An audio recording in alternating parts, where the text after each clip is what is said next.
प्यारी साध संगत जियो, भाइयों बहनों, बच्चों, जितने भी आप सत्संग लाभ के लिए आए हो, शांति से बैठ के सत्संग लाभ उठाएं। शायद 5-7 मिनट पहले आपको ये चिंता थी कि सत्संग का टाइम हो गया, बारिश आ गई, कैसे होगा। लेकिन मालिक की ये मौज है, कभी भी सत्संग में उनकी तरफ से दखल नहीं होती, और अगर दखल हो भी गई तो उसमें हमारा हित ही होगा। ये आश्चर्य की बात है, कितनी तेज बारिश थी।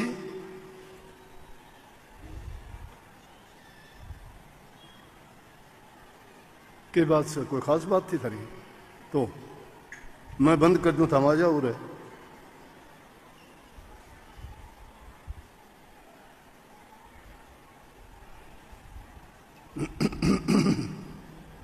ये कितनी तेज बारिश थी, लेकिन ज्यों ही सत्संग का समय हुआ, एकदम मालिक ने कृपा कर दी, सत्संग में कोई दखल नहीं। शांति से सत्संग का लाभ उठाएं।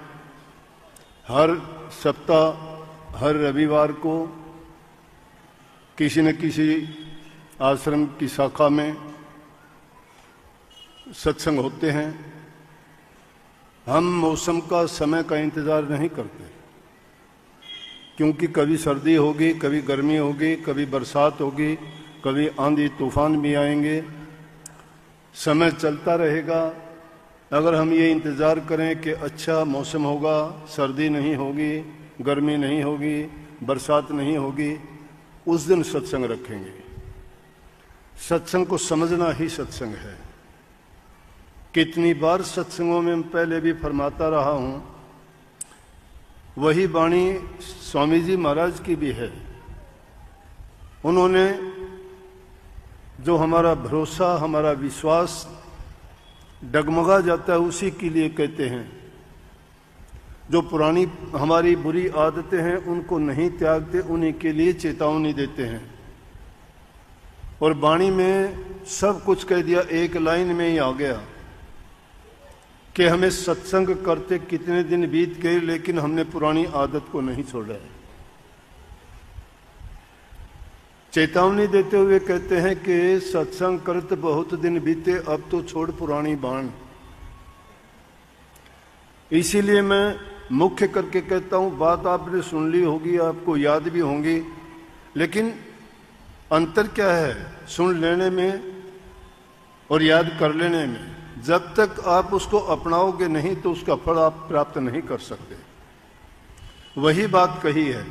मैं कहता हूं, सत्संग देखने के लिए ना आओ आप, सत्संग सुनने के लिए भी ना आओ आप, सत्संग करने के लिए आया करो। सत्संग देखने से मतलब है क्या देखोगे? संगत इतनी थी, काफी लोग। सत्संग के बाद भी मैं पूछता हूं ना, मैं जैसे फीडबैक लूं और पूछूं कि सत्संग कैसा था, तो जो समझदार होते हैं वो तो सत्संग की बात करेंगे कि जी सत्संग बहुत बढ़िया था। लेकिन कई अपनी बुद्धि से कहेंगे संगत बहुत थी, तो सत्संग सुनने नहीं, सत्संग करने नहीं, वो सत्संग देखने आए थे। उन्होंने देखा कि भंडारे चले हुए हैं, संगत आई हुई है, लाइन लगी हुई है, आराम से बैठे हैं, ये देखना है। कोई भी नया आदमी भी आएगा, देख के बोल देगा। कितने लोग बोलते भी हैं कि आपकी संगत में देखते हैं, कोई उन कहने वाला नहीं, कोई पुलिस का पहरा नहीं, कोई चौकीदार नहीं, कोई उनको बैठाने वाला नहीं, अपने आप ही इतने सुंदर ढंग से बैठ के कितनी शांति से सत्संग सुनते हैं। और हम देखते हैं कि उसमें पिन ड्रॉप साइलेंस होता है। पिन ड्रॉप साइलेंस है कि अगर छोटी पिन भी गिर जाए तो उसकी भी आवाज़ होती है। लेकिन यहाँ तो छोटे छोटे बच्चों को लेके आते हैं, वो भी रोना धोना बंद कर देते हैं। वो भी अपनी भूख प्यास की शिकायत अपनी माँ से नहीं करते, चुपचाप गोद में बैठे हुए सत्संग का लाभ उठाते हैं। वो बड़े भागी जीव हैं, वो बड़े शुभ और नेक कर्म करके आए हैं पिछले जन्मों में। किन्हीं महापुरुषों के दर्शन किए होंगे, या उनके वचन सुने होंगे, या उनको आशीर्वाद मिला होगा। या महापुरुषों का उन्होंने, उनके माँ बाप ने प्रसाद खाया होगा, और उन संस्कारों के कारण जिस बच्चे ने जन्म लिया है, इसीलिए तो देखते हो ना, नहीं बच्चा तो 1 मिनट घर में नहीं रुकता है, रोने लगता है, कभी उसको पेट में दर्द की शिकायत होती है, तो कभी भूख लगती है, तो कभी उसको नींद आती है। लेकिन संगत में मैंने नहीं देखा है, आपने देखा हो तो मैं कह नहीं सकता, आवाज़ भी नहीं सुनती। तो इसलिए सत्संग देखने के लिए नहीं, सत्संग सुनने से भी क्या फायदा है जब सत्संग को सुन के आप अपनाते नहीं हैं। सत्संग जब सुनते हो, सुन लिया, अमल किया नहीं, तो उसमें सुनने में, आने में आपने समय बर्बाद किया है, पैसा बर्बाद किया है, आपको लाभ कोई उसका हुआ नहीं। ये सुनना है। अगर सुनने के आपने किसी बात को याद कर लिया, कहानी किस्सा है, कोई बात बड़ी बात नहीं है, वो उसको अमली जामा पहनाना है। आपको कहते हैं कि सत्य के मार्ग पर चलो, सत्य धर्म को अपनाओ, नाम का सुमरण करो, सेवा करो, प्रेम करो। इन बातों को अगर आप अपने जीवन में उतार लोगे, अगर बुराइयों की तरफ कहते हैं कि निंदा चुगली ना करो, आप किसी से झगड़ा ना करो, चोरी ना करो किसी चीज़ की, झूठ कपट मन में ना रखो, किसी के प्रति ईर्ष्या ना रखो, प्रेम करो, तुम्हें प्रेम मिलेगा, शांति मिलेगी।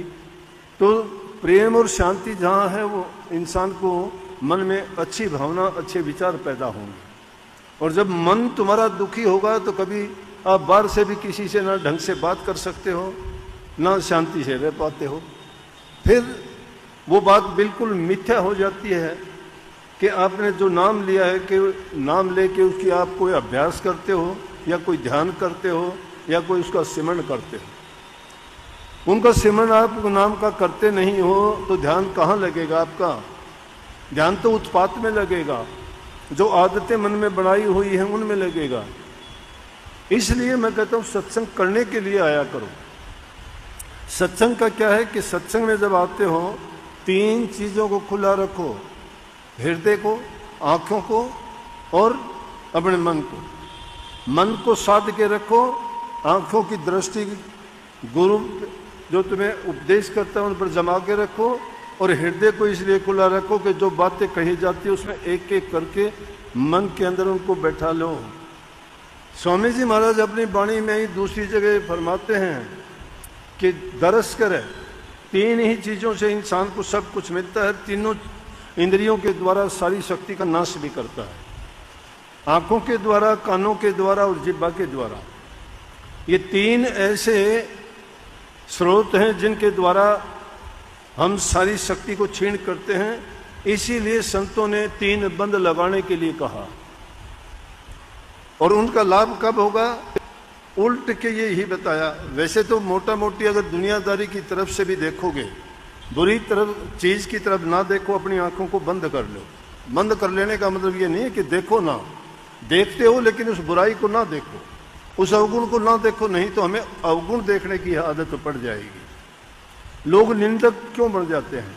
निंदक ईर्ष्यालु क्यों बन जाते हैं? वो दूसरे की बुराइयां क्यों करते हैं? कि उनको आदत, बुराइयां सुन सुन के उनको आदत ये हो गई कि उसको मन की चाहत यही रहती है कि मैं उन्हीं बातों की ओर जाऊं।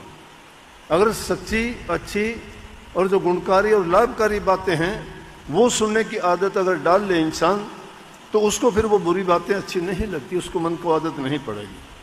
आंखों से बुराई ना देखो, कानों से कोई बुराई ना सुनो। बुराई सुनने में हमारा हित क्या है? अगर किसी की कोई बात सुनते हो, उसको 3 ही प्रकार से आदमी को फायदा होना चाहिए। उस बात से या तो तुम्हें कुछ ना कुछ ज्ञान मिले, या उस बात से तुम्हें कुछ लाभ मिले, या उस बात के सुनने से, अपनाने से तुम्हारा कोई सुधार हो। अगर कुछ भी नहीं होता है तो समय की बर्बादी है, क्यों समय बर्बाद करें उसके लिए? फिर वो बात हमें नहीं सुननी चाहिए। किसी से क्यों सुने उस बात को? क्या लेना देना जिस बात का कोई मतलब नहीं। गुरु रविदास जी ने कहा, थोथा क्यों पिछोड़ो रे पिछोड़ो जिसमें ना निज कण होई। कि थोथा पिछोड़ने में तुम्हें क्या मिलेगा? उस चीज को तो पिछोड़ो जिस चीज के पिछोड़ने से तुम्हें कुछ सार मिले। इसलिए तीसरी है कि जबान से ज्यादा बोलना, बिना मतलब की बातें बोलते जाते हैं, बोलने से बहुत शक्ति का नाश होता है। उसमें फिर बोलने में, ज़्यादा बोलने में उल्टा सीधा भी बोला जाता है। कोई वचन ऐसा निकल जाए तो उसका जवाब देना मुश्किल हो जाता है। कभी क्रोध में किसी को कटु वचन बोला जाता है, प्यार में तो चलो अच्छा ही बोलता है आदमी, कभी ज़्यादा बोलता है तो झूठ भी बोला जाएगा। तो इसलिए जब झूठ हो जाएगा तो झूठ को साबित करने के लिए और झूठ बोलनी पड़ेंगी। इसलिए जबान को काबू में रखो, नज़र की दृष्टि को भी काबू में रखो, कानों से कोई बुरा ना सुनो। और संत मत की शिक्षा, फिर अंदर में प्रवेश करो। अंदर में प्रवेश करने के लिए सुलभ तरीका क्या बताया स्वामी जी महाराज ने? उन्होंने कहा कि दर्श करे। किसके दर्श करे? आदर्श हो कोई, उसके दर्शन करो, जो गुणवान हो, जिसमें अच्छे लक्षण हो, जिससे तुम्हें अच्छा करने की प्रेरणा मिलती हो। जिस चीज के भी दर्शन करते हो उससे गुण और दोष आप में आने शुरू हो जाएंगे। क्यों प्रभु के दर्शन करते हो? क्यों लोग मंदिरों में जाते हैं? क्यों गुरुद्वारों में जाते हैं? किस लिए चर्चिज में जाते हैं? किस लिए मस्जिदों में जाके बांग देते हैं? उनका एक ही उद्देश्य होता है कि जो देवता हैं, जो जिनको वो अपने इष्ट मानते हैं, पूज्य मानते हैं, उनके दर्शन करते हैं। उनके दर्शन करने से उनके गुण याद आते हैं।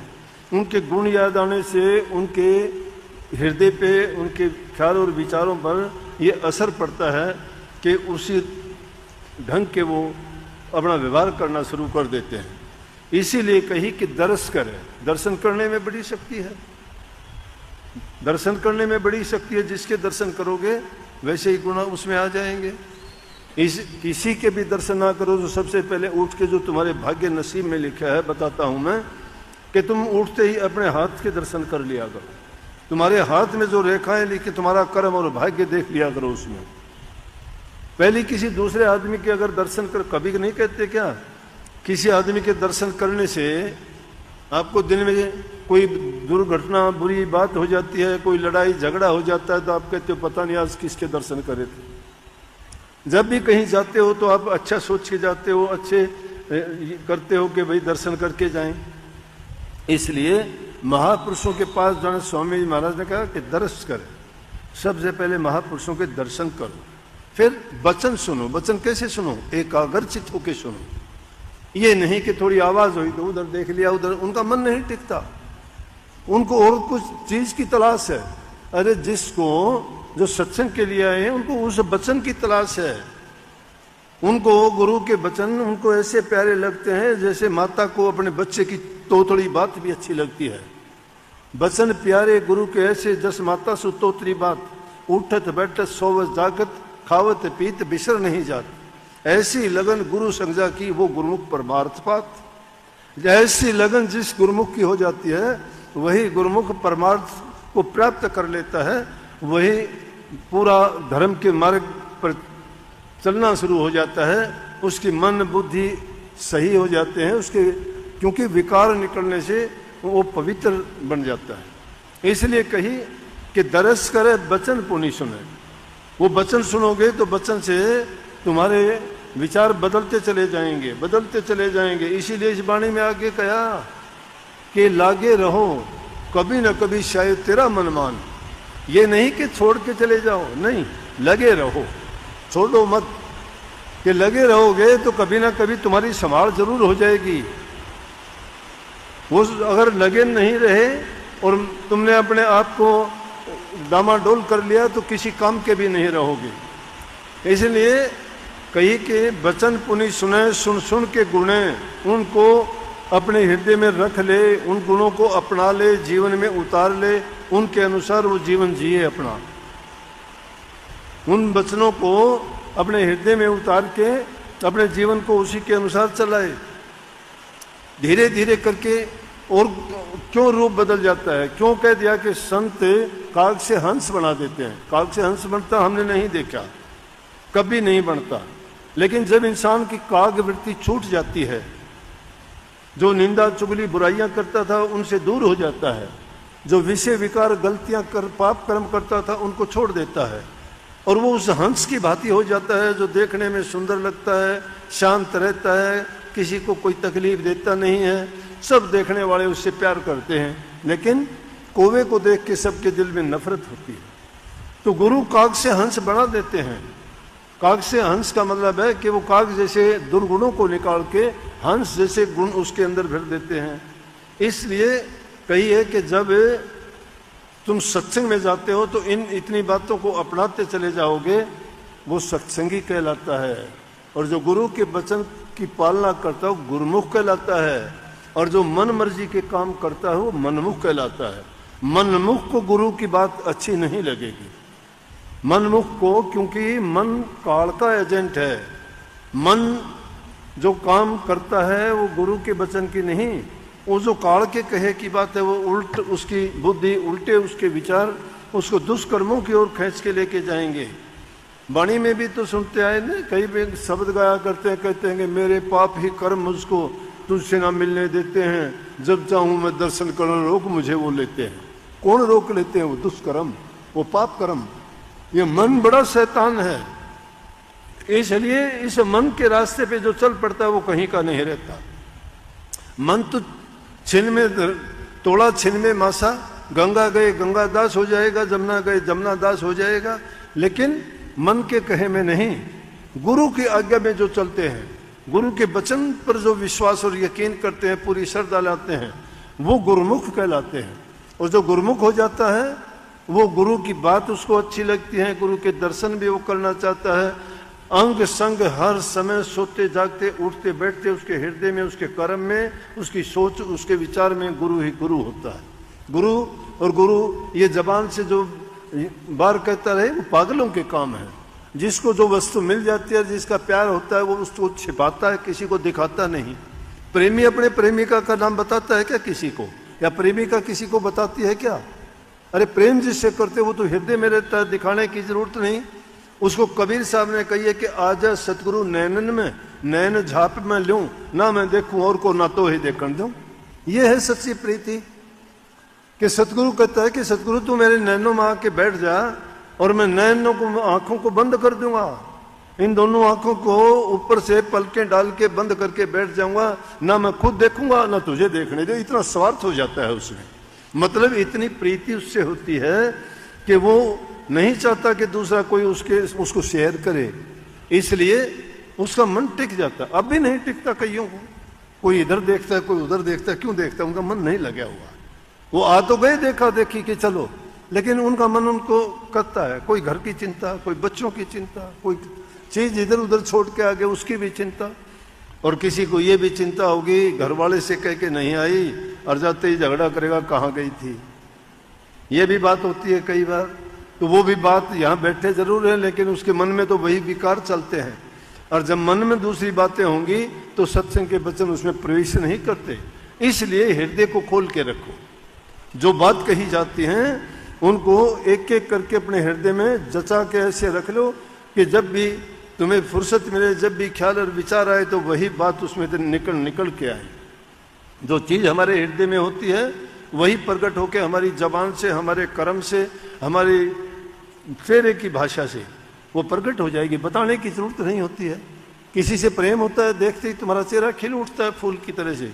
किसी से नफरत होती है, तुम्हारा चेहरा एकदम मुरझा जाता है। उसको देख के आदमी ये सोच लेता है कि हाँ, इसके दिल में तेरे प्रति नफरत है, ईर्ष्या है और प्रेम नहीं है। लेकिन भक्ति का मार्ग बड़ा प्रेम का मार्ग है।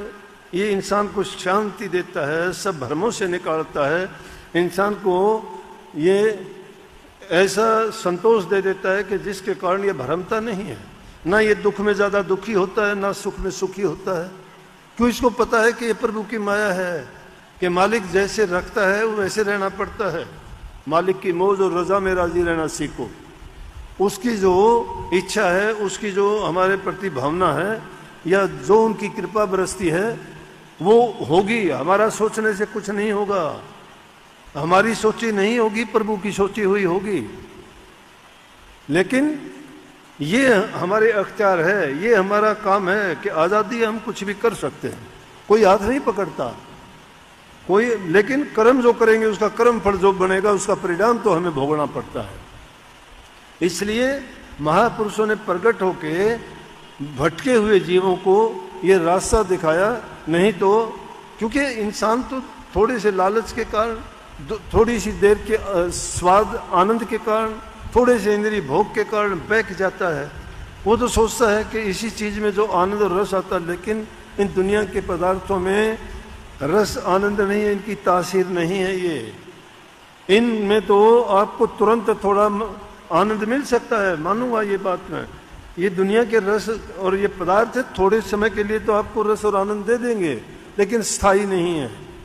लेकिन वो रस जो नाम रस है, वो अमृत रस है, उसका पान जो करता है वो हमेशा हमेशा के लिए उनको रस देता है। इसलिए उसको अमीर रस, उसको अमृत पान, वो अमर नाम है, उसको अमर जड़ी है वो, जिसको वो मिल जाती है और जिसका वो प्रयोग गुरु के कहे अनुसार, जो गुरु उसको बताता है ये प्रेज करने हैं, इस प्रकार से इसको इसका सेवन करना है, उसी अनुसार अगर शिष्य उनको प्रयोग करता रहे तो उसको वो अमर जड़ी मिल जाती है। फिर वो जन्म मरण के चक्कर में नहीं आता। जो जन्मता नहीं वो मरता नहीं, और जो मर जाता है वो फिर जन्म नहीं लेता। यही जन्म मरण का अंत है, यही मुक्ति है, यही संसार से छूट जाना है।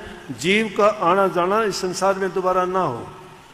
इसलिए वो मूल क्या होता है कि ये रूह वापिस अपने प्रभु के चरणों में जहाँ से आई थी वहाँ जाके ये अपने शांति से वास करती है, रहती है और इस संसार के दुखों से छूट जाती है। लेकिन जब तक संसार के रस मीठे लगते हैं वो उस रस का आनंद नहीं आएगा। और वो आनंद जब आएगा आपको तो इस संसार के रस आपको नहीं अच्छे लगेंगे। वो रस पावा तो ई रस नहीं पावा, ई रस भावा तो वो रस नहीं पावा।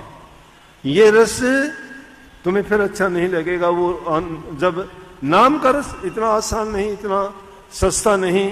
कभी सोचते हो कि मुझे दो कितने बैठे उनके लिए तो ताना दिया स्वामी जी महाराज ने, ताने दिए उन्होंने उन जीवों के लिए। 12 मास से लिखे इस जीव को समझाने के लिए उन्होंने 12 मास से 12 महीने, और 12 महीने में इस जीव की जो जो ये कर्म करता है, जैसे जीवन जीता है, वो सारी व्यथा बताई और उसके बारे में समझाया भी। महाना महीनों का था, लेकिन जीव के कल्याण के लिए उन्होंने उनमें वो शिक्षा दी। तो उन्होंने आखिर में ये 12 महीने का पूरा ब्यौरा दे के आखिर में कहा कि 12 महीने बखान पुकारे, कह कर अब हम भी हारे। सोचा कि हम भी हारे, हारे कह देना तो बहुत गलत हो गया, क्योंकि हार और जीत जिसकी होती है तो वो तो अभी झमेले में है। हार जीत तो हम चाहते ही नहीं ना, हार को मानते हैं, न जीत को मानते हैं, न दुख को मानते हैं, न सुख को मानते हैं, न जन्म को मानते हैं, न मृत्यु को मानते हैं। हम तो सम भाव से जीना चाहते हैं, सम दृष्टि रखना चाहते हैं, सबको अपने समान मानना चाहते हैं, सब में उस मालिक का ज़हूर देखना चाहते हैं। तुरंत उन्होंने बदल दी अपनी वाणी, आगे कह दिया कि हार जीत हमरे कुछ नहीं, मूर्ख पर एक तान चलाई, कि हमारी हार जीत नहीं है, लेकिन मूर्ख आदमियों के लिए हमने एक ताना मारा है कि भाई 12 महीनों में मैंने बहुत कुछ बखान करके कह दिया, मैंने बहुत समझाया और कह कह के इतना हो गया कि मैं भी अब क्या कहूँ कि जो कहना था सब कुछ कह दिया, लेकिन हार जीत हमारे कुछ नहीं है। ताना मारने के लिए कहा, शायद इन बातों को सुन के ये भटके हुए जीव जो भ्रमों में पड़े हैं ये मान जाएं, ये समझ जाएं, भ्रम लगे हुए हैं। जब से जीव पैदा हुआ काल ने रचना ऐसी रच दी, क्यों रच दी कि अगर वो रचना नहीं रचता तो सारे के सारे जीव इस पृथ्वी मंडल से, ये भूमंडल से, या इसे मृत मंडल से सारे निकल जाएंगे और खाली हो जाएगा ये। इसलिए उन्होंने कही कि दुनिया में वो काल भी हमने समझ बूझ के रचा है, काल भी हमने ऐसे ही नहीं, वो भी बढ़ा के इसलिए भेजा है कि वो भी ऐसे जीव जो पक्के नहीं हैं, जिनके इरादे सच्चे नहीं हैं, वो इस काल की चपेट में आके वहाँ घूमते और भरमते रहेंगे। लेकिन महापुरुषों की शरण में अगर गए, उनसे उन्होंने नाम की दीक्षा ली और संतों के वचन के अनुसार चले तो उनका भी निश्चित रूप से कल्याण होगा। परंतु मैं आपको पहले कह रहा था कि 1-2 दिन का काम नहीं है, ये देह पर्यंत का काम है, जीवन पर्यंत का काम है। ये जब तक तुम्हारी देह है, जब तक जीवन है, तब तक ये चलेगा। कुछ प्रेमी आके कहते हैं, चाहे उनके हित की बात कही जाए कि भाई सुमन करो, कहते जी सुमन कितने दिन और करें, अरे सुमन कितने दिन करें, क्या कोई खाना पीना है कि खा के बैठ जाओगे? कुछ आके कहते हैं जी सवाल पूछ रहे थे। मेरे को तो सवाल आते ही नहीं। सवाल तो बताया करता, मैंने 27 साल तक स्कूलों में सवाल ही बताए थे। अब सवाल नहीं आते मुझे, ना मुझे सवाल आते हैं और ना मुझे कोई ज्ञान है। मैं तो इतना जानता हूँ कि सतगुरु ने मुझे नाम दिया था और जो गुरु ने बताए उसके अनुसार चले, हमें शांति मिल गई, प्रेम मिल गया, ये पता लग गया कि हमारा जीवन क्या है। जब इंसान ये समझ जाता है मेरा जीवन क्या है, मैं क्यों आया था, मुझे क्या करना था, क्या कर रहा हूं। अगर इस जीवन का कोई हमने मनुष्य का चोला पाके कोई अच्छा काम नहीं किया तो क्या किया दुनिया में आके, क्या इसका मूल्य है जीवन का? अरे सारी चीज, जीव जंतु पशु पक्षी, उनकी सब चीजें काम आती हैं। इंसान की कौन सी चीज काम आती है? ना इसकी चमड़ी काम आती है, ना हड्डी काम आती है, ना कोई चीज भी बताओ काम आती हो तो। मरने के बाद इसको अग्नि के सुपुर्द करते हैं, कोई मिट्टी के हवाले करता है, कोई पानी के हवाले करता है, कोई इसको अग्नि में जला के खाक कर देता है। कोई काम नहीं आती चीज। पशु के चाम के भी कहीं जूती और कंगे, कितनी चीजें, हड्डियों की कितनी चीजें बनती हैं। इंसान का क्या बनता है?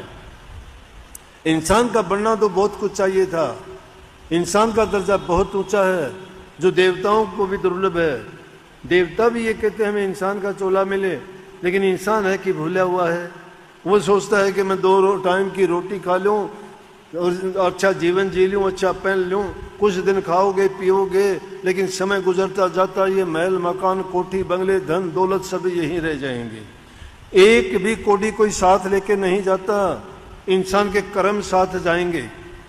कर्म अगर वो अच्छे करता है तो यहाँ भी वो सदा के लिए अमर हो जाएगा अपने शुभ कर्मों के कारण। आज जिनके नाम ले लेके हम दूसरों को ये बताते हैं कि कबीर साहब ऐसे थे, दादू साहब ऐसे थे, पलटू साहब ऐसे थे, स्वामी जी महाराज ऐसे थे, हजूर ताराचंद जी महाराज ऐसे थे। वो क्यों? कि नेक करनी की, नेक काम किए, वो नेकी उनकी आज भी जिंदा है। देह रूप में नहीं है, लेकिन वो अपने गुणों के कारण हमेशा जीवित रहेंगे। इसलिए संत हर काल में रहते हैं, उनके दिए हुए आदर्श हमेशा रहेंगे, हमेशा रास्ते दिखाते रहेंगे। जो उनके साथ में और भी तो कितने लोग थे जिनको किसी रूप में भी कभी याद नहीं करते, और खोटे मंदे कर्म करते याद तो उनको भी किया जाता है, लेकिन उनको गालियां ही मिलती हैं। दुष्ट जो हुए राक्षस जन्म जिन्होंने लेके न दुनिया में गंदे कर्म किए, याद तो उनको भी करते हैं, लेकिन उनको आज भी गालियां देते, रावण को आज भी जलाते हैं। जो और भी दूसरे ऐसे ऐसे दुष्ट हुए, दुर्योधन को आज भी बुरा भला कहते हैं। तो जो भी खोटे मंदे कर्म करता है उसका तो जो अवगुण है वो अब भी लोगों से ईर्ष्या द्वेष ही पाते हैं। जो नेक कर्म करके जाता है वो अपने आदर्श छोड़ के जाता है, वो हमेशा के लिए अमर होता है। जिनके पास धन दौलत नहीं थी, कुछ भी नहीं था, 2 टाइम की रोटी नहीं थी, वो आज भी अमर है। किस चीज ने अमर रखा? प्रभु के नाम को ने अमर रखा उनको। तो वो नाम तो हमें भी मिला है, उस नाम का हम प्रयोग क्यों नहीं करते? सब हमारे पास वो नाम है तो उसको हम क्यों नहीं अपनी गांठ को खोल के देखते? हमारी गठड़ी में लाल छिपा हुआ है, बेशकीमती है। हमारे पास जो सांसा रूपी पूंजी जीवन की लेके आए हैं उसकी बहुत बड़ी कीमत है। कबीर साहब ने तो बहुत ऊंची बताई है, एक एक लाल की कीमत बताई है, एक एक सांस की, और 1 लाल की कीमत 9 करोड़ की होती है। और कया भी है, सुन रे अनजान तेरा होत मूल नुकसान, छोड़ निज बात कहाँ बात करे ख्याल की, बड़े बड़े छत्रधारी तेजवंत रूप भारी, गए छोड़ छोड़ हाथी घोड़े रथ पालकी, 4 दिन का जीवना विचार देख लाभान, होएगा हैरान जब हाक पड़े काल की, व्यर्था बिताओ ना अटल अमोल सांस, एक एक पल जात लाख लाख लाल की, एक एक पल जात लाख लाख लाल की। लेकिन उसका हमें पता ही नहीं लगता। पता जब लगता है तब तक ये जा चुका होता है, और जब गुजर चुका होता है वो वापस नहीं आता। इसलिए समय रहते हुए चेतना चाहिए। बाहर के शरीर को बहुत सजाते हो, सुंदर कपड़े पहनते हो, खाने पे बड़ा ध्यान देते हो, रहन सहन को शरीर को बड़ा आनंद देने के लिए सारे प्रयास करते हो, लेकिन कब उस तड़पती हुई रूह की भी सुनते हो? वो रूह तड़पती है अपने प्रियतम से मिलने के लिए, और वो इस दुनिया के पदार्थों से उसको तृप्ति नहीं होती। ये तृप्ति तो मन की होती है। मन के कहे जो काम करते हो मन के लिए खुश होता है, रूह के लिए कुछ भी नहीं है। नाम रूहानियत का लेते हो, काम दुनियावी करते हो। रूहानियत की बात कौन सी है? जो रूह के लिए बेहतर काम नहीं किया जाता तो रूहानियत कहाँ रही? और रूह के कल्याण के हित की जो बात की जाती है वो रूहानियत है। और रूह को चाहिए नाम भक्ति, और नाम भक्ति मिलती है गुरु भक्ति से, और गुरु भक्ति गुरु सिखाता है प्रेम भक्ति, और प्रेम भक्ति जब मिलेगी सेवा भक्ति करते हो। लेकिन इन चीजों में से हम एक भी नहीं करते। जो इंसान सेवा भक्ति नहीं करता वो प्रेम भक्ति नहीं कर सकता। और जब सेवा और प्रेम दोनों चीजें जिस इंसान के पास हैं वो गुरु भक्ति करेगा। और गुरु भक्ति जो नहीं करता है गुरु की तो बात ही नहीं मानता, उसको पता ही नहीं है, खुद ही ज्ञानी बन जाते हैं। उसमें कहा ना, पढ़ पढ़ साखी, पढ़ पढ़ पुस्तक गागा साखी, मत धर तू मन में अभिमान। वाणी में इन्होंने गाया अभी, पढ़ पढ़ साखी, चार बात जिसको याद हो जाती है वही मेहनत बन गया है, वही सब कुछ जानकार हो गया। अरे इतिहास गा के क्या करोगे? बहुत कुछ है। अपने अंदर की किताब मन की पुस्तक पढ़िए ना, उसमें क्या भरा पड़ा है, उसको नहीं पढ़ते। पिछलों की बात मानते हो, पिछलों की दो झारे टेका, जिनको कभी आंख नहीं देखा, और उनको सुन मन सबका भरना। पिछलों की टेक धार लेते हो, पुस्तक में पढ़ के दूसरों को ज्ञान बखान करते हो, उनकी टेक बांध लेते हो, लेकिन तुम्हें क्या मिला उससे? जो खाया वो उल्टी कर दी। तुम अगर करते, मन के अंदर प्रवेश करते, अपनी पहचान करते, अपने जांचते परखते, कभी बैठ के सोचते हो कि मैं कितने पाप कर्म करता हूँ, कितने अच्छे कर्म करता हूँ, या मैं नाम लेके कितने नाम का सुमन और ध्यान करता हूँ? कोई भी नहीं करता। कभी बैठ के बात करते हो, मिलते हो तो भी पूछते हो तुम्हारा परिवार कैसा है, पूछते हो तुम्हारा हाल कैसा है, पूछते हो तुम्हारा कारोबार कैसा है। ये कोई नहीं पूछता कि तेरा सतगुरु से या प्रभु से प्यार कितना है। कभी ये बात कहता ही नहीं, जिक्र आता ही नहीं। क्यों? वो तो करते ही नहीं। वो तो जब आए, हम तो अब भी अपने स्वार्थ और हित के लिए ही गुरु के पास जाते हैं। किसी को बेटा चाहिए, किसी को धन चाहिए, किसी को नौकरी चाहिए, किसी को बीमारी से निवृत्ति चाहिए। आए सत्संग में कोई 100 आदमी तो मेरे पास भी आए होंगे। मेरे पिताजी को तकलीफ है, मेरी माँ को तकलीफ है, मैंने ऑपरेशन करवाना है, मेरी नौकरी नहीं मिली, मैंने ये करना।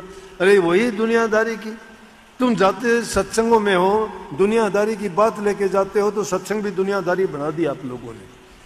गुरु के पास जाओ तो तुम जाओ वहां से वो सत्य ज्ञान प्राप्त करने के लिए, और वो चीज वो जब प्राप्त करोगे उसमें सारी चीज आ जाती है। मूल है भक्ति। जब तुम्हारा मन साफ हो जाएगा और भक्ति रूपी दौलत तुम्हें मिल जाएगी, तुम्हें कुछ मांगने की जरूरत नहीं रहेगी। मूल जो इस आदमी को मिल जाता है उसको फिर दूसरी चीज फल की, पत्तों की, टहनी की जरूरत ही नहीं है। जब एक मजबूती के साथ मूल को पकड़ लीजिए तो नाम भक्ति मूल है। और इस मूल को प्राप्त करने के लिए सच्ची भक्ति करो, प्रेमा भक्ति करो, गुरु भक्ति करो। गुरु हमेशा सिखाता है कि घरों में प्यार प्रेम रखोगे, तुम्हारे हृदय में होगा, तुम्हारे जीवन में होगा, तुम्हारे परिवार में शांति होगी। माँ बाप बूढ़े बुजुर्ग की इज्जत कदर करोगे और उनकी सेवा करोगे, वो खुश हृदय से तुम्हें आशीर्वाद देंगे, वो फलीभूत होगा। वो है सबसे बड़ा मंत्र, वो आशीर्वाद है।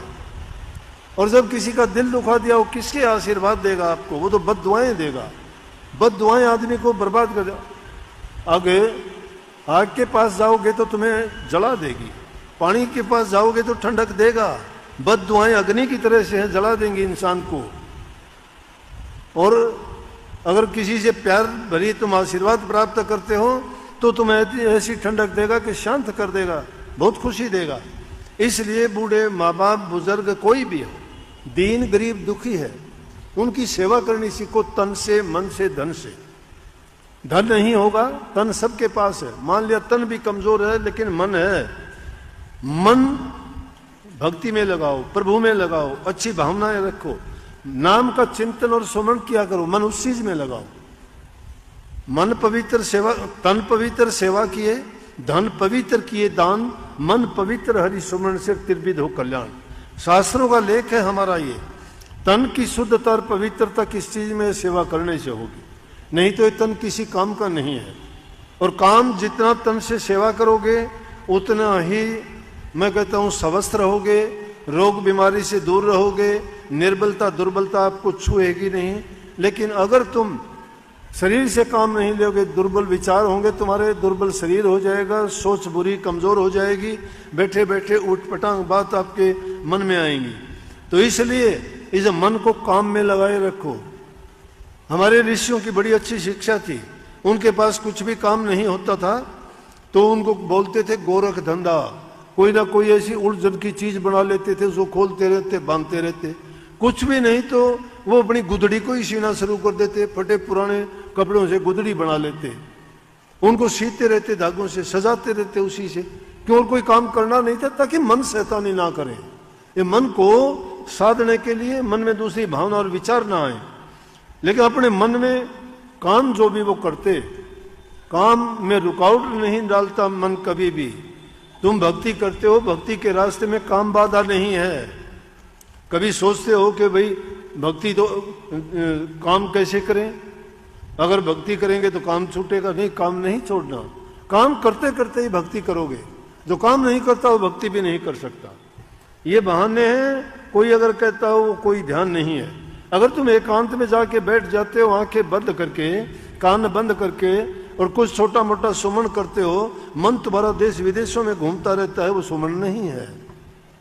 क्यों कही कबीर साहब ने, माला तो कर में फिरे, जीप फिरे मुखमा, मनुआ तो चहुतीस फिरे, ये तो सुमन ना। वो सुमन नहीं है। माला फेरते रहते हो हाथ से और कहते हो काटड़े ने बांधिए भाई रहे, तो फिर माला फेरते, माला कहाँ है? ध्यान तुम्हारा काटड़े में है। एक बार हमारे गांव में मंदिर है, बड़े सिद्ध महात्मा होते थे पहले।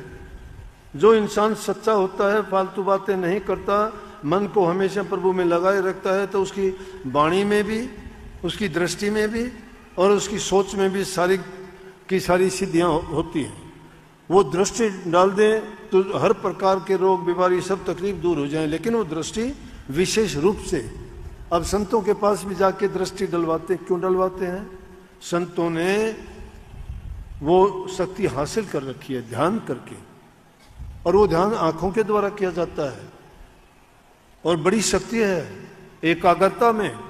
ध्यान जो बताते हैं वो एकाग्रता के लिए, कंसंट्रेशन ऑफ माइंड, अपने विचारों को एकाग्र कर रहे। एक विचार पे जब वो सारे इकट्ठे हो जाते हैं, इंसान में इतनी शक्ति है कि अगर पत्थर की शिला पर दृष्टि डाल तो वो भी फट जाती है। नहीं देखते बड़ी बड़ी सुंदर कोठियां और महल बना के बद शकल एक हांडी बुरी सी टांग देते हो। क्यों? इसलिए टांगते हो कि कोई ऐसी दृष्टि तुम्हारे मकान में ना पड़ जाए, कभी टूट जाए। वो दृष्टि जब पड़ती है तो उस बुरी चीज की तरफ चली जाएगी। पहले ये शक्ति संत महात्माओं में अपनी ये सारी सिद्धि उन्होंने प्राप्त कर रखी थी, क्योंकि वो दूसरी चीजें देखती ही नहीं थी। इतिहास सुनो कि धृतराष्ट्र जन्म से अंधा था और उनकी पत्नी थी, उन्होंने प्रण कर लिया कि मैं भी पूरी जिंदगी जब मेरा पति नहीं देखता तो पट्टी बांध ली आंखों पे, और पूरा जीवन पट्टी बांधे रही। लेकिन जब महाभारत का युद्ध हुआ तो श्री कृष्ण जी को पता था कि दुर्योधन बहुत बलवान है, बड़ा योद्धा है और बड़ा नुकसान करेगा ये, क्योंकि योद्धा तो योद्धा ही होता है, चाहे उसकी हार हुई लेकिन वो बड़ा ताकतवर था। श्री कृष्ण जी ये बात जानते थे, तो उसकी मां ने आशीर्वाद तो पांडवों को दिया, लेकिन दुर्योधन के पास संदेशा भेजा, क्योंकि दुर्योधन को तो अहंकार था अपनी ताकत का, हर बात में वो कहता था। इसलिए अभिमान गिराता इंसान को, अभिमान ना करो कभी भी। उसको अभिमान था इस चीज का, उसकी मां को पता था इस चीज का। दुर्योधन के पास संदेश भेजा कि बेटा दुर्योधन, युद्ध में जाने से पहले मेरे पास आना और सारे कपड़े शरीर के उतार के आना। मैंने सारी जिंदगी अपनी आंखों से कुछ नहीं देखा है, मैं तेरे ऊपर एक दृष्टि डालूंगी, तेरा शरीर वज्र का हो जाएगा, तुझे कोई मार नहीं सकेगा, तू अमर हो जाएगा। कोई भी हथियार आपको काट नहीं सकेगा, कोई भी बाण, कोई भी तलवार आपको कोई नुकसान नहीं पहुंचा सकेगी। नंगा होके जब जाने लगा, रास्ते में श्री कृष्ण जी मिल गए। बोले अरे दुर्योधन ये क्या नंगा? बोला मेरी माताजी ने बुलाया है मूर्ख। माताजी के पास छोटा बच्चा था, जब गोद में खेलता था, अब तुझे लज्जा नहीं आएगी? ठीक है, उन्होंने कहा था, ये थोड़ा कहा था कोई छोटा मोटा कपड़ा गुप्त अंगों पर तो डाल के जा कम से कम। उसकी समझ में आ गया कि बात तो ठीक है। उसने गुप्त अंगों पे कपड़ा बांध के चला गया। बोले कि आ गया बेटा? बोले आ गया। कपड़े उतार के आया? हाँ माँ उतार के आया। पट्टी उतारी और दृष्टि डाली, बोली अरे दुष्ट ये क्या किया तूने? तू तो कहता था हम कपड़ा नहीं। बोला कि ये तो इसी तरह हो गया कि जा तेरा पूरा शरीर वज्र का हो गया, लेकिन जहां तूने कपड़ा रखा है ये तेरा कच्चा शरीर है, यहां जब प्रहार होगा तो उससे मरेगा, नहीं मरता नहीं।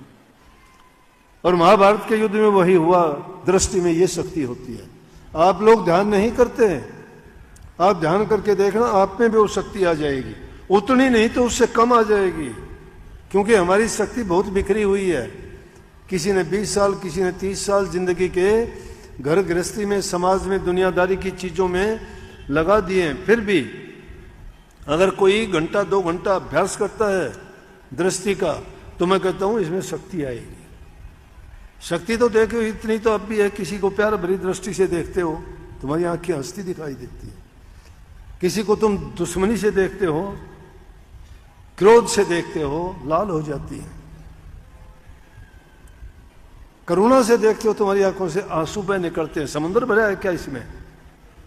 शक्ति है। सकल पदार्थ सभी चीजें हैं,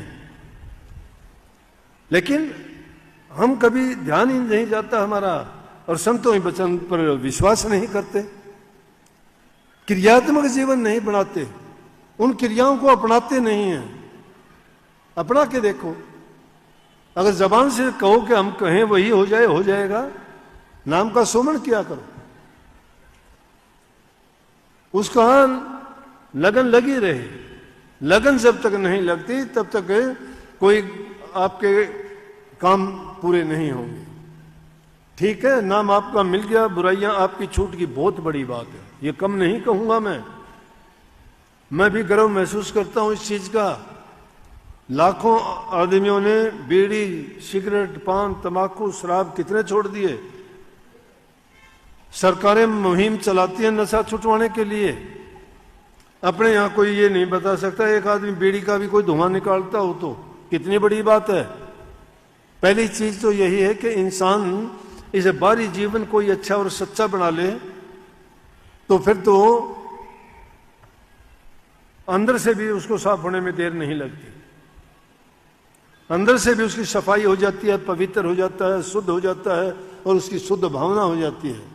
और जहां पवित्र शुद्ध भावना होती है उसी में सब कुछ प्रभु का वास होता है। प्रभु को अगर खोजना है तो उन प्रेमियों के हृदय में जाके देखो जो उनसे प्रेम करते हैं। इसलिए हमेशा नाम को याद रखा करो, कभी ना भूलो। अगर नाम भूलते हो, नानक साहब से पूछने लगे कि आपकी नाम से कितनी प्रीति है? बोला कि अमली की जैसे अमल से है। अमली को अगर अमल ना मिले ना तो कहते तड़फने लग जाता है वो। नशा करने वाला कोई भी हो, देखे ऐसे आज समाज में बुराइयां क्यों होगी? कि उस नशे के गुलाम होते चले गए। जवान जवान बच्चों में प्रवृत्ति बढ़ती जा रही है। संग को देख के उनका कुसंग हो रहा है, कुसंगति में पड़ के उनमें बुराइयां आ जाती हैं। उन बच्चों की संभाल करनी चाहिए। ऐसी कुछ भी क्या, कोई इंजेक्शन लगा लेते हैं, उनकी आदत पड़ जाती है, जब इंजेक्शन नहीं मिलता तड़पते हैं। उन बच्चों को फिर पैसे चाहिए, पैसे नहीं मिलते तो उल्टे सीधे कामों में निकल पड़ते हैं। कोई भी उनको 4 पैसे दे के कोई भी गलत काम करने के लिए प्रेरित कर देता है, तो ये कर देता है। मैंने 1-2 बच्चे ऐसे देखे, उनको कुछ पैसे दे के गलत काम करवा दिया, क्योंकि नशे के गुलाम थे। उनको उस नशे के लिए पैसे चाहिए, पैसे लिए तो उसको गलत काम करना ही पड़ेगा। नशा करने के लिए चोरी भी करनी पड़ेगी, झूठ भी बोलनी पड़ेगी, झगड़े भी उससे होंगे। क्या रहेगा इंसान के पास? इतना अच्छा जीवन अगर अच्छे तरीके से जियो, अच्छे खान पान जो हमारे शरीर को तंदुरुस्ती दे, ताकत दे, सात्विक भोजन खाओ, विचार भी पवित्र, शरीर भी शुद्ध, रोग बीमारी से भी दूर, मन में शांति, किसी को कष्ट दुख नहीं दोगे, प्रभु के दरबार में हाजिरी लगेगी, अच्छे इंसानों में नाम होगा। जो किसी से बुराई नहीं करता, लड़ाई झगड़ा नहीं करता, उसको तो वैसे ही कह देते अरे ये किसका क्या करे, ये भगत है बेचारा, ना वो सत्संग करता, ना वो किसी गुरु के पास जाता, ना कोई वो नाम जपता, तो भी उसको भगत कह देते हैं। बोले ये तो बेचारा भगत है। नहीं कहते क्या? कहते हैं ना, जो बहुत शरीफ हो जाता है किसी को कहते हैं उसको ऐसा, ये बेचारा भगत है। लेकिन अगर सच्ची भक्ति के मन लग जाओ तो तुम्हें क्या कहना शुरू कर देंगे। लेकिन सच्ची भक्ति नहीं करते। भक्ति दो प्रकार की होगी ना, सच्ची। सच्ची क्यों कही? कि भक्ति को भी झूठा बना दिया। भक्ति झूठी नहीं है। तो सत्य मार्ग पर जब चलोगे सब सद्गुण आ जाएंगे। जहां सद्गुण है, शुद्ध विचार है, पवित्र भावना है, वही प्रभु का वास है। जिन घरों में प्यार प्रेम है, बूढ़े बुजुर्ग की इज्जत कदर सेवा होती है, आपस में एक दूसरे से प्रेम से बरतते हैं, उन घरों में हमेशा स्वर्ग जैसा वक्त रहेगा। जहां लड़ाई झगड़े होते हैं, बड़े छोटे की जहां कदर नहीं होती, जबान से गंदे मंदे बोलते हैं, बूढ़े बुजुर्ग की इज्जत कदर नहीं करते, वो घर बसो बेशक, लेकिन उसका बसेपा कुछ नहीं है। उस घर में भूत नाचते हैं, काल नाचता है, उसमें टोटा आ जाता है, रोग बीमारी उनको घेर लेती हैं और कुछ दिन में देखते देखते बर्बाद हो जाते हैं। इंसान का जीवन ऐसे नहीं मिला था। अच्छे काम करो, प्रेम से जीवन जीवो, घरों में सुख शांति रखो, बच्चों को अच्छी तालीम दो, उनको अच्छा खिलाओ, अच्छा पिलाओ, अच्छी शिक्षा दो, उनकी सारी की सारी बातें मान लो, बातें उनकी, लेकिन कितनी मानो कि उनको समझा के। बच्चा है वो कोई भी इच्छा कर देगा, लेकिन उनकी इच्छा पूरी ना करो, उनकी जरूरतों को पूरा करो।